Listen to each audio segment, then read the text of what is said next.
എൻ്റെ ശൈലിയിൽ എങ്ങനെ ക്വിക്കായി ഫ്രൈഡ് റൈസ് ഉണ്ടാക്കാം എന്ന് നോക്കാം. ആദ്യം നമ്മുടെ പാൻ ചൂടാക്കാം, ബട്ടർ ആഡ് ചെയ്യാം.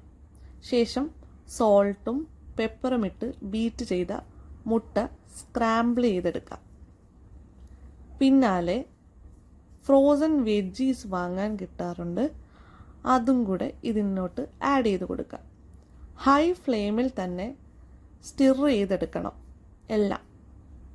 അതിലേക്ക് ചെറുതായി അരിഞ്ഞു വെച്ച ഒനിയനും 2 ചില്ലിയും കൂടെ ചേർത്ത് വീണ്ടും സ്റ്റിർ ചെയ്യാം. ആവശ്യത്തിന് മസാലയും ബ്ലാക്ക് പെപ്പറും സോൾട്ടും ചേർത്ത് കൊടുത്തിട്ട് നന്നായിട്ട് വീണ്ടും സ്റ്റിർ ചെയ്യാം. ഞാൻ ഒരു തരത്തിലുള്ള സോസുകളും ഇതിലേക്ക് ചേർക്കുന്നില്ല.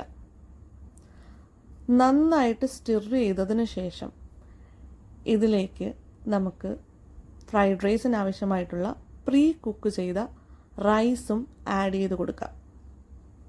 ഹൈ ഫ്ലെയിമിൽ തന്നെ മിക്സിങ് ചെയ്യണം. സോസ് ഇഷ്ടമുള്ളവർക്ക് ഈ ടൈമിൽ സോയ സോസോ ടൊമാറ്റോ സോസോ ആഡ് ചെയ്ത് കൊടുക്കാം. മിക്സിങ് വളരെ ഇമ്പോർട്ടൻ്റ് ആണ് ഫ്രൈഡ് റൈസ് കുക്ക് ചെയ്യുമ്പോൾ. അതുപോലെ തന്നെ ഹൈ ഫ്ലെയിമിൽ ഇട്ടിട്ട് തന്നെ ചെയ്യുകയും വേണം. One eternity later.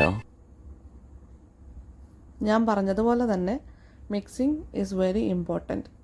അത്യാവശ്യം ടേസ്റ്റുള്ള ഫ്രൈഡ് റൈസിൻ്റെ കൂടെ ചിക്കൻ കറി കൂടെ ഉണ്ടെങ്കിൽ അടിപൊളിയായിരിക്കും. അപ്പോൾ ശരി, പിന്നെ കാണാം.